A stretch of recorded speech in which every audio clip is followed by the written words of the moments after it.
Hello, everyone. If you like what I'm doing here, please consider subscribing, liking, and commenting.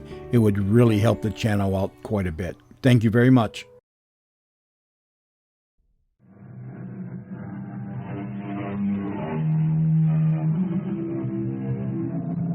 Come in. Welcome. I'm E.G. Marshall. Every coffin asks us whither, and every cradle asks us whence. The poorest barbarian, weeping over his dead or marveling at his newborn, can answer these questions as intelligently as the highest robed priest of the most authentic creed. Whither? Whence?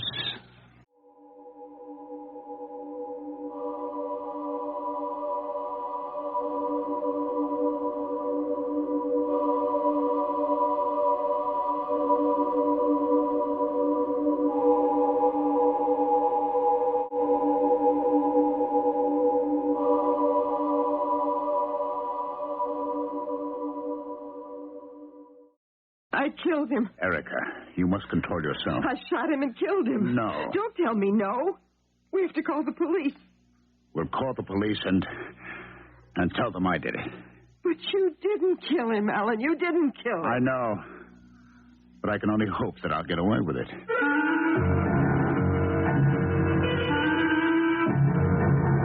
Our mystery drama, The Red Scarf, was written especially for the Mystery Theater by Sam Dan and stars Ralph Bell. I'll be back shortly with Act One. In ancient Persia, people worshipped the stars. It's the same in modern America. Only our stars are not in the heavens. They walk among us. They are the singers of songs, the actors of plays, the tall, strong athletes, the beautiful, the rich, the powerful, and yes, even the criminal. Their life force consists of the bright but brittle light of publicity. They glow until that light goes out. And because they cannot live in the dark, they die. Hello. Hello? My name's Tom Turner. I know. You recognize me, which means you must go to the movies. I don't. But there's no escaping you. The fabulous Tom Turner. I see enough of you on the TV. Enough? How much is enough, I wonder? Do you? It's a problem that has troubled philosophers through the ages. Has it? I know what you're thinking. You're saying to yourself, where does this collar ad, this matinee idol come off, babbling about philosophy? Color ad. Matinee idol. I haven't heard those words used in years. Naturally, they belong to another era. My era, no doubt. And this was your way of telling me I'm an old lady. But I really wasn't showing off. I am interested in things like philosophy. Oh, in other words, you're more than just a handsome face. Why do you disapprove of me? Why do you say that? You're giving me that same look of disapproval I used to get from my third-grade teacher. Why should you worry what an old lady who runs a shop in the lobby of a resort hotel thinks of you? Why do you disapprove of me? And for one thing, you're having an affair with another man's wife. Oh, that. You mean it isn't true? It's just publicity? It's true. Are there no moral twinges? I don't think so. But this woman, she's the wife of your best friend. Would it be better if she were a stranger? Oh, you're incredible. He is Alan, and she is Erica Standish, America's favorite married couple. Young, beautiful, talented, on the surface, so devoted to each other. And yet... It's the oldest story in the world. Erica Standish. She has breathtaking beauty. Yes. That brilliant, flaming red hair. It's the envy of millions of women. Why does she find it necessary to deceive her husband? And with you, his best friend. You have such a refreshingly old-fashioned way of putting things, Jerry. Mrs. Jerry. My name is Smith. The name of my shop, as you can see on the window, is Geraldine's, but everyone calls me Jerry. When I heard you were coming to the hotel here to do some, what was the word? Shooting. Shooting. Little did I believe that it might be literally true. Literally? Yes. You pretend to be such free thinkers, free livers, free lovers, but actually, it's a pose. Oh, is it? I've seen Alan Standish in the lobby. I've seen his face when he thinks no one is watching. And? He pretends to be quite sophisticated, civilized about his wife's conduct with you. And he isn't? I don't think so. No. I believe he resents it very deeply. And you think he might shoot me? The man who feels betrayed is capable of anything. Well, I came in here to buy a gift. I must compliment you, Jerry. I've been to the most exclusive shops in New York, Paris, Rome. I must say, your merchandise compares favorably. And what would you like? A gift for a beautiful woman. The present love of my life. Present? The past is gone. The future may never come. All we have is the present. I could show you something I've really... Don't bother. I see it. This beautiful scarf. Yes. Yes, you do have good taste. Thank you. It's a special silk import from Paris and quite expensive. How much? $100. Oh, I thought you said it was expensive. Please, wrap it up as a gift. This one? Of course. But... But what? It's such a brilliant, flaming red color. I know. What's the problem? Well, if you know, I guess there isn't any problem. How the dear girl will adore it. I hope so. Just let me place a little card in there. To my best beloved.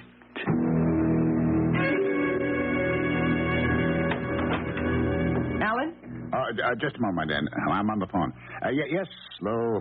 I understand. Lou, is that Lou Diamond? It's not going to do that little black-eyed beauty of yours any harm, you know. Linda Montez is Star agent. billing with Tom Turner and Erica Standish. Alan, I will not stand for it. All right, Lou. I've got your word, and you have mine. We can put it down on paper later. Goodbye. What does this mean, Alan? It means we are writing Linda Montez into the picture. Now, just a minute. Yes? You may be the writer, director, producer, but the film belongs to Tom Turner. I know. What will Tom have to say about that? It was Tom's idea. That's a lie. Why don't you ask him? Tom would Never what? never put anybody else into a picture who would distract attention from me. Yes, well, he's done it. Well, that's ridiculous. Why?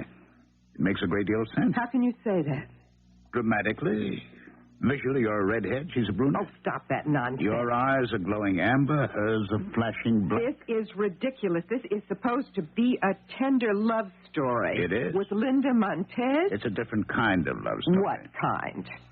A love story of today. Today. It's a ménage à trois. Are you trying to tell me he's supposed to be in love with both of us? In love with and living with. I will not tolerate that. No, why not? My public. I have always projected a wholesome image. Don't worry, my dear. No one takes that very seriously anymore. But I and do. you never took it very seriously either. You didn't fight Tom at all? Fight? How can I fight? You said it yourself just before. It's Tom's picture. He's the boss. But you're my husband, or have you forgotten? And you're my wife. Or have you forgotten? Alan, you knew about Tom and me before we were married. I told you. Yes, you told me. And I also told you that I hadn't gotten over him. You did. And I said I might never get over him. You remember, I said that. Yes. So you knew everything. Yes, but I thought... What did you think? Nothing. I'll tell you what you thought. You were struggling. You were a nobody. I was an established writer. Established B Pictures low-budget writer. You thought you could use me. And maybe you thought you could also use me. What good could you possibly have done for me? Tom was getting tired of you. That's a lie. And so you thought if you married somebody else, that would revive his interest. But you had to marry somebody harmless. Somebody like me. who couldn't give you any real trouble. And somebody he could buy off with assignments to do big and important pictures. Then what are you complaining about? Well, I thought that after a while, we would fall in love.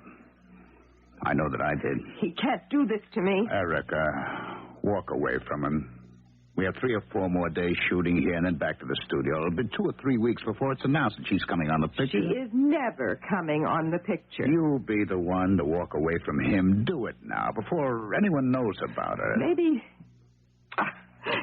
he doesn't even mean it. Oh, Erica. Maybe it's just intended to be a publicity Erica, stunt. it isn't too late for you and me. He won't get away with this. I won't let him get away with it.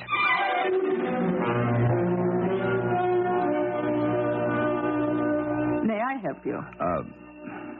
I don't know. I'm just looking. Oh, you go right ahead, Mr. Standish. You know my name? You're one of the famous film people.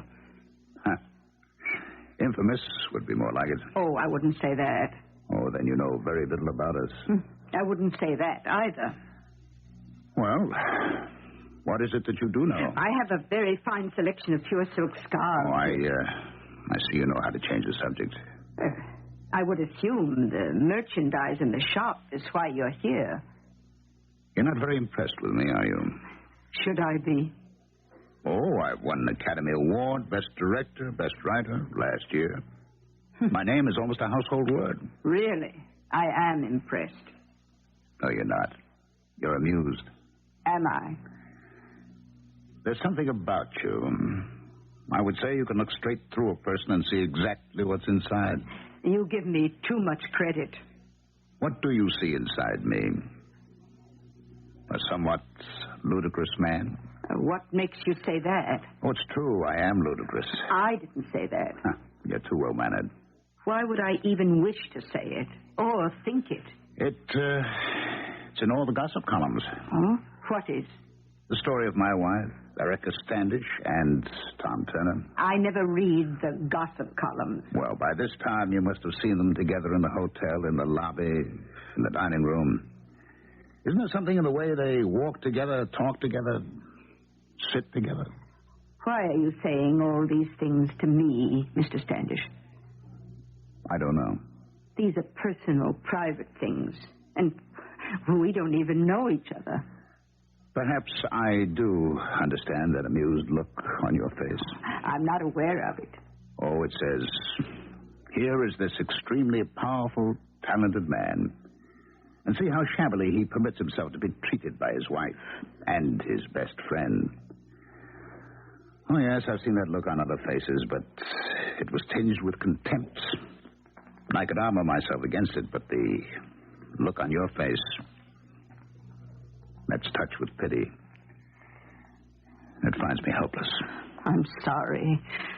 You don't have to justify yourself to me. Oh, but I do have to justify myself to me. Well, may I show you something? No. I'd say you've shown me enough. Good day. There's a very, very complicated man. You in the habit of talking to yourself, Jerry? Oh, good morning, Sheriff. Hi, I didn't see you come in. I'm just checking on security. Tell me there hasn't been this much excitement in town since Calvin Coolidge was nominated. What do you think of all these moving picture folk, Jerry? Really want to know, Sheriff. It's my belief that one of them is going to kill somebody.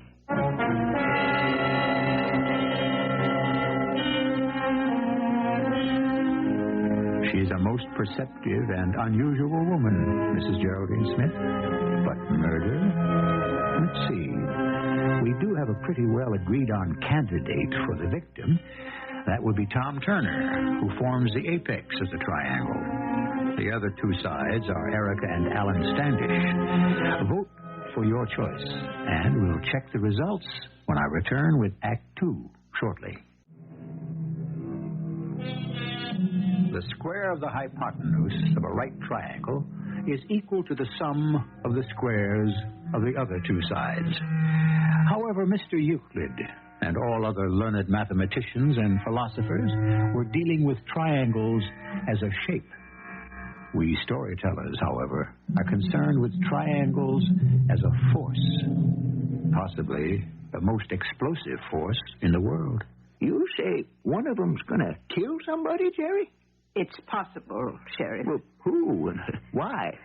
Why has to do with the oldest motive in the world, love. That's the second oldest. Now, who? I really don't know. That's what I like about you, Jerry. You're always so definite and specific. Life itself is a very ambiguous affair, Sheriff. But I couldn't enforce the law on that basis, could I? Well, let me know if you run into something, eh? But I have run into something.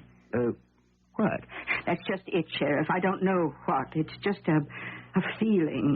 What's your feeling? I've already told you. Someone's going to kill somebody.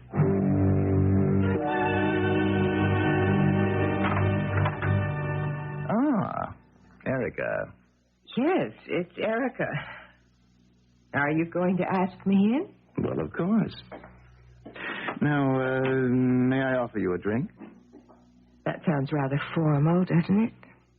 All I'm asking Is this how we talk to each other now? May I offer you a drink? Well, it's just that I'll tell you what you can offer me. An explanation? Darling, what are you talking about? Linda Montez. Oh. Yes. Oh. It has to do with the money, people. Yes. Well, you know how it is today. Pictures are made by big business. They're a product, like any other piece of manufactured goods. I don't believe I need a lecture on the finances of the movie industry. But this is all background for the Linda Montez thing. Anyway, the money fellows believe they can make a lot more money if we did a new lifestyle type of picture. I understand that, too. Well, then you understand it all. All except for Linda Montez. Why Linda? She's 10 years younger than I am. Well, now she doesn't... Is she the new girl, Tommy? What new girl? Your new girl. What makes you think A that... new ending will be written for the picture. Well, it has to be. Alan has to work it out. At the final curtain, which one of us gets you? Which one of you? Me or Linda?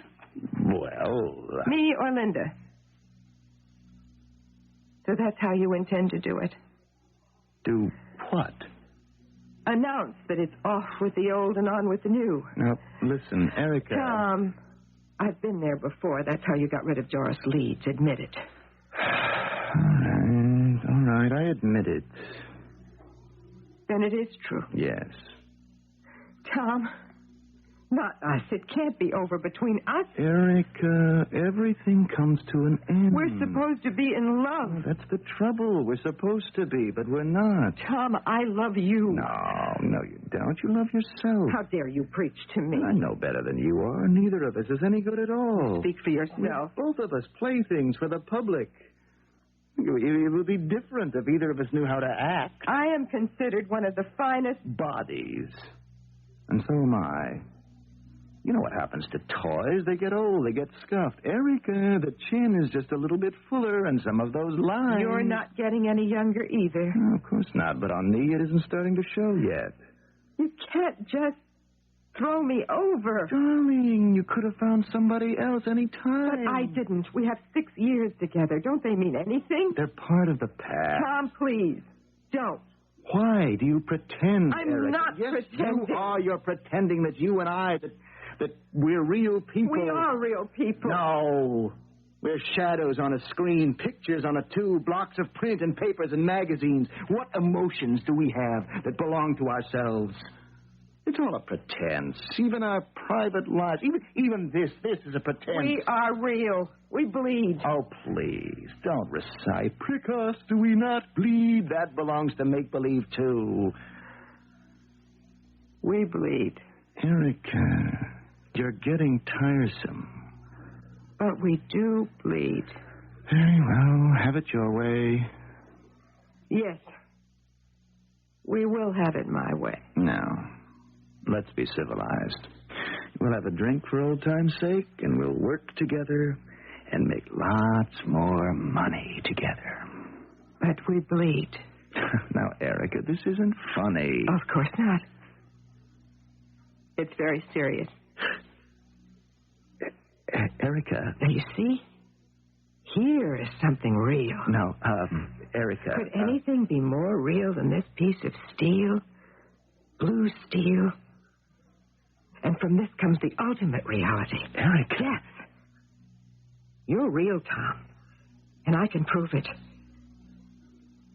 I can make you bleed. Erica, put that gun away.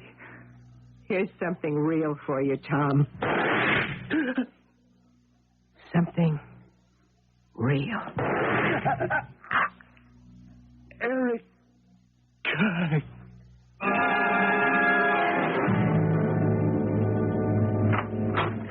Alan? Erica? Erica? What is it? You're trembling. Alan, What's wrong? No, dear. You simply must get Holly. Come here, sit down. Tom. Yes, what about Tom? I just killed him. You what? I shot him. Are you telling me that you just shot Tom? I shot him and I killed him. Oh. I shot him with the little .32 caliber pistol you carry around in your case. Eric. It's your fault. Why did you have to carry a pistol? If you didn't have a pistol, I wouldn't have been able to kill him. Erica, listen. I'm sorry. I'm sorry. I didn't mean to say that. Where is the pistol? I'm so scared. I'll go to prison. Where is the pistol? After I shot him, I looked at the pistol in my hand. It was such a terrible, unclean thing, I threw it on the floor. That it's on the floor, in the room, Tom's room? Yes. And it has your fingerprints on it? Oh, Alan, I don't know why I did it. What are we going to do? You killed him. Oh, Alan, darling, I see it now that it's too late. I love you so much. You love me? When he fell to the ground, suddenly something just happened to me. I felt free. Do you understand? Free. This power, this evil power he held over me, it suddenly just disappeared. Erica. And I realized how much I loved you. And now it's too late. Too late? I'll go to prison. Our lives will be broken, destroyed. Oh, what a fool I was. Erica, do you love me? Oh, yes. But now it's too late. Now that I know I love you. You won't go to prison. Well, how can you say that? I killed him. No, you didn't. But who did? I did. You? Yes, dear, I killed him. I'll say I killed him. But you'll go to jail. No, I won't. But the law? There's a law that will set me free. It's called the unwritten law. I don't believe that. This man has been deceiving me. Finally, when I could stand it no longer, I faced him, and in a fit of passion, I shot him. No, I can't let you do that. Why not? I told you I loved you. Let me prove it. But it isn't true. Darling, we're all so far from the truth. What does it matter? We live in this tensely make-believe world. No, I can't let you. You can't stop me. It's the only way. You'd go to jail, but, you see, I'll be acquitted. What jury would ever vote to convict me? Or I'll get a suspended sentence, but I'll be free. And we'll be free. Free? We've wasted so much time. Let so many years go by. We have no more left to spare. Each one has to count, my dear. We must spend every moment together. But you'll be blamed for his death. I've been a fool, a timid, spineless fool. It has to end. The way I'm telling you, I did it. But how can... Wait. Did anyone see you go into his room? No. Anyone see you come out? No. I know that little .32 doesn't make any noise to speak of. Let's just hope no one heard the shot. What did you do as soon as you... I dropped the pistol and... How long did you stay in the room? Not long. Think, please. It was just a few moments, and then I came right here. That didn't have to take more than a minute. Now, you've been here 2 minutes, maybe 3, so less than 4 minutes have gone by. Take me another minute to get there. You mean you're going back? I have to wipe your fingerprints off the gun and put mine on it. You do love me. I know that. Yes, I love you. Oh, darling. How I love you. Wait. Wait here.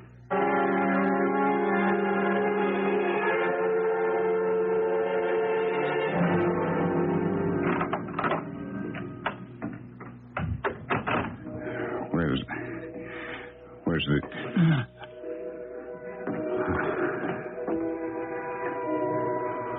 Oh, Tom. In a crazy way, I guess we knew it would have to end up like this, didn't we? What you did, Tom, wasn't right. So I guess this evens the score. Operator, please get in touch with the sheriff. There's been a murder.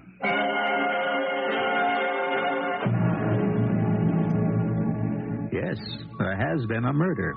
And usually murder is a very definite thing. It usually takes two, a killer and a victim. Well, as we return to the scene of the crime, there has been a strategic change. While the victim remains the same, we do seem to have a brand new killer.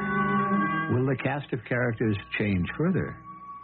That shall be revealed in Act 3 shortly.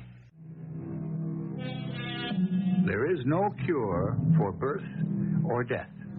So the thing to do is to enjoy the interval, or so says the philosopher. From this, then, we may deduce that the basic problem is neither being born nor dying, but quite simply one of enjoyment. In which case, we shall postulate a rule. Those who fail to enjoy life only have themselves to blame. Consider Mr. Alan Standish. You say you came here to see Mr. Tom Turner. Yes, Sheriff. For what reason? A highly personal reason. Don't matter what you tell me, Mr. Standish. I got all I need. I come in here, I find a dead body, find you sitting there holding the pistol.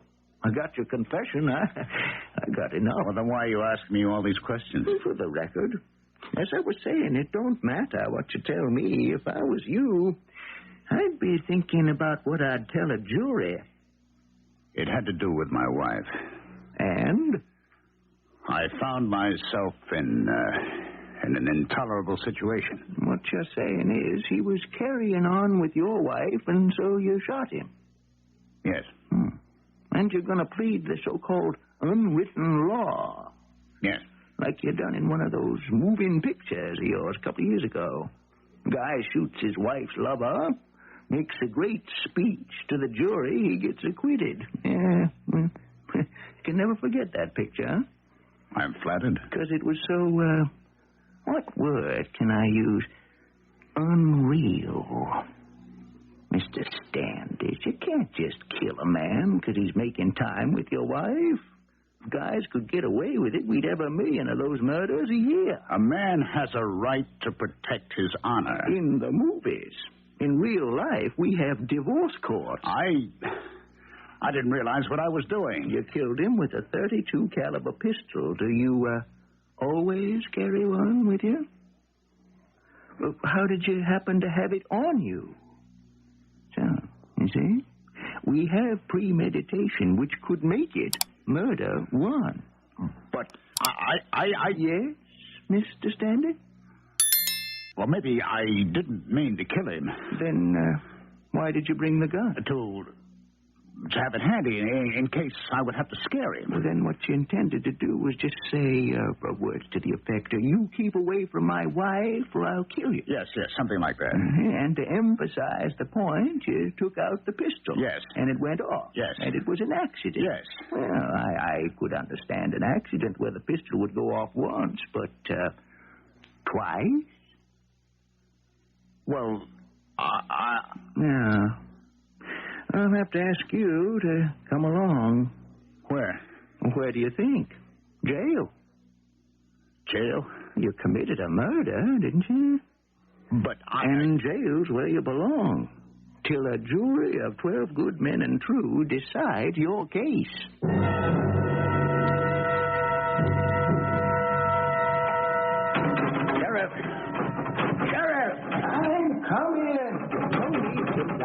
them bars. I hear you, Mr. Standish. Why am I not permitted visitors? Well, you can have visitors. Well, then why are you keeping my wife away from me? Nobody's stopping her from coming here. Then why hasn't she? Didn't you tell her that she could come? Yeah, I told her. Are you sure? Yeah, I went to see her. I said, Mrs. Standish, you're allowed to visit your husband. And what did she say? Nothing. That's impossible. Why is it impossible? She just doesn't want to see you, that's all. How do you know? Well, I heard her say so. She told you? She told the whole world. Listen. Turn that thing off. The 12 o'clock news should be on in just a moment. I don't care about the 12 o'clock The news. whole gang of the media was down here to interview her. And she said, now you're going to hear what she said. 12 noon and time for the top story. And, of course, the top story is the sensational murder of a movie star, Tom Turner, by Academy Award-winning writer-director Alan Standish. For years, there have been rumors of a tarred affair between Erica Standish and Tom Turner. And it was for this reason that Alan Standish claims he shot Turner. But at a press conference today, Erica Standish said, I'm completely at a loss to understand what happened. There was never anything between Tom and me. What? It was all just rumor. Tom, Alan were the best of friends. I mean, they'd laugh about it. Erica. I simply can't imagine what happened to Alan. He has been so overworked lately. I guess it could have been temporary insanity. Turn that off. Turn that off. Turn that off. She knows what happened. What is she trying to do? Bring her down here, Sheriff. Let her say that to my face. Bring her here. I don't care if you have to drag her. Everybody knows you were having an affair with Tom. Oh, you poor darling, you poor darling. Sheriff, she's lying. Now, Mr. Standish, I convinced Mrs. Standish to come down here because I promised her you'd behave yourself. But she is lying. But if you're trying to create a defense at the cost of your wife's honor and good name... What honor? What good name? I forgive you, darling. I forgive you. Oh. I get it. You don't want to be stuck with me. So, you think you can put me away for a long time, huh? Darling, I will stand by you. You come out clean, your career rolls along in high. You never loved me. You used me. Now, look, Mr. Standish, none of this helps. I was always Mr. Fall Guy, Mr. Patsy. Oh, darling, I know you're under a terrible strain. And how cleverly you led me on so that I could take the blame for you. All right, it won't work. All right, Mr. Standish, that's enough. Oh, no. It's over. It's all over. Whatever hold you had over me is broken, Eric. It's finished. And we're going to change places. I'm getting out of this prison cell and you're getting in. Now, what are you saying, Mr. Standish? I didn't kill Tom Turner. She did. Oh, he's gone mad. Oh, my poor Alan. You killed him. You went there to his room. He was going to throw you over. Darling, what are you saying? You shot him. Mr. Standish, now, if you don't calm down, you might have to be restrained. And I did this to help you, but it's finished, Erica. Now, let me out of here. I'm innocent. You better go, Mrs. Standish. I'm innocent. Sure. Now, just try to calm yourself. I'll get a doctor over here.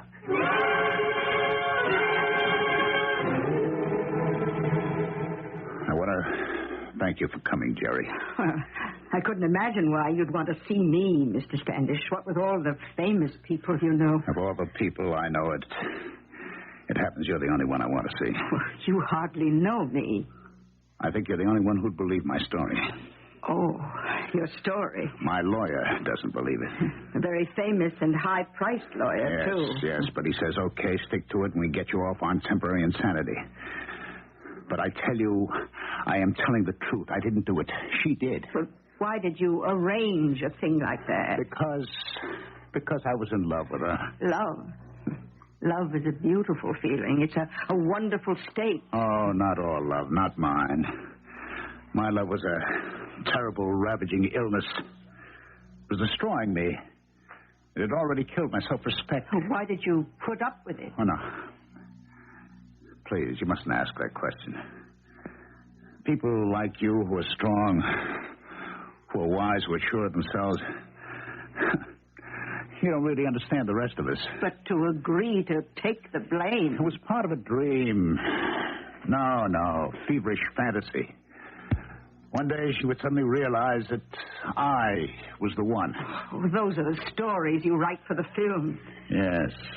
But what made you believe a jury would acquit you? Oh, surely the sheriff explained to you there's no such defense as the unwritten law. Yes, he explained it afterward. You would have to explain why you tolerated that relationship for 6 years, was it? Why suddenly you found it unbearable? Huh. A clever prosecutor could have a lot of fun with you. I didn't kill him. I know I said I did. I know it looks bad for me, but I didn't kill him. She did. Well, what do you want of me? I want you to believe me. It would be better if a jury believed you. I don't think they will. But I'll feel better if I know that a person like you believes that I'm telling the truth. And I am. She killed him. Why? The oldest reason in the world, he was getting rid of her. Was he? Yes. He had a new girl, Linda Montez. Oh, well, could you prove it? He was having me rewrite the picture to create a part for Linda. But how does this prove she was going to be his new girl? Well... In a court of law. Well, Linda knew it, and her agent, Lou Diamond, knew it. Well, will they testify? In a murder trial, they want to keep far away from it. So how can you prove Tom Turner was through with Erica and that she knew it and therefore she shot him? I can't. But it's true. Please believe me. Oh, I'd like to believe you. Wait. Does this Linda Montez have black hair? Oh, yes. And black eyes? Black, flashing. Well, maybe I do believe you. I'm telling the truth. Yes, it's quite possible you are.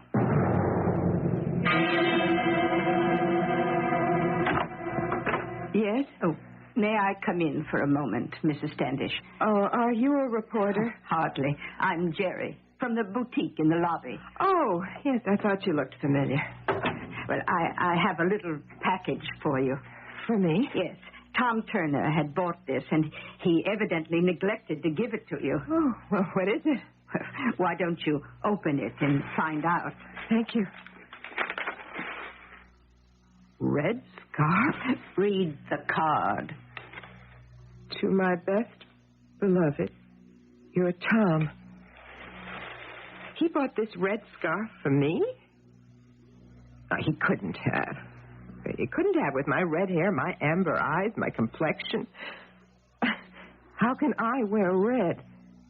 And flaming red? But you don't know the hassles he would have with clothes designers and set decorators. But you were his best beloved. Or you thought you were. Despite that line you tried to feed to the press.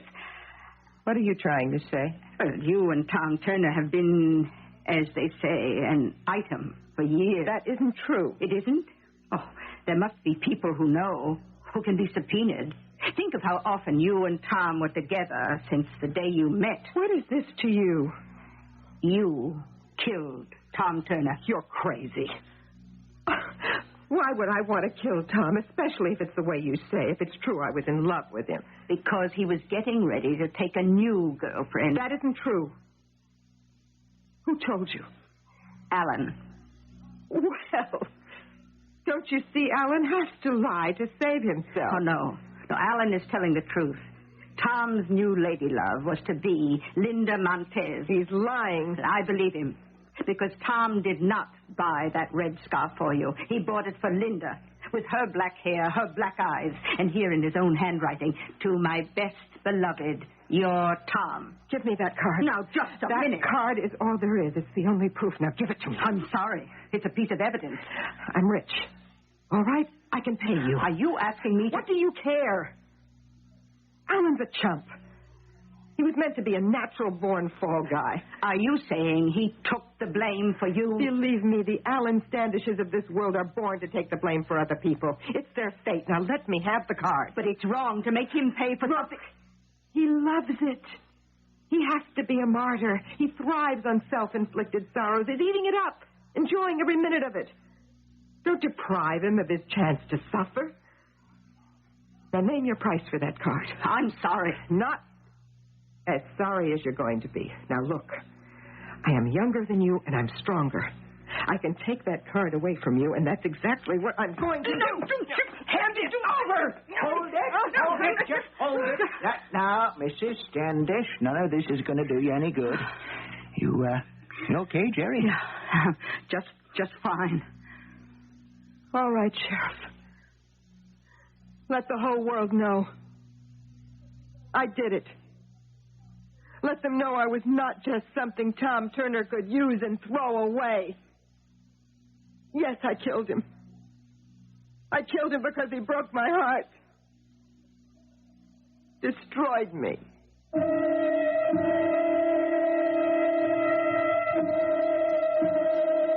Would you believe that when she went to trial, Alan Standish stood by her and gave her all the tender and loving support in the world?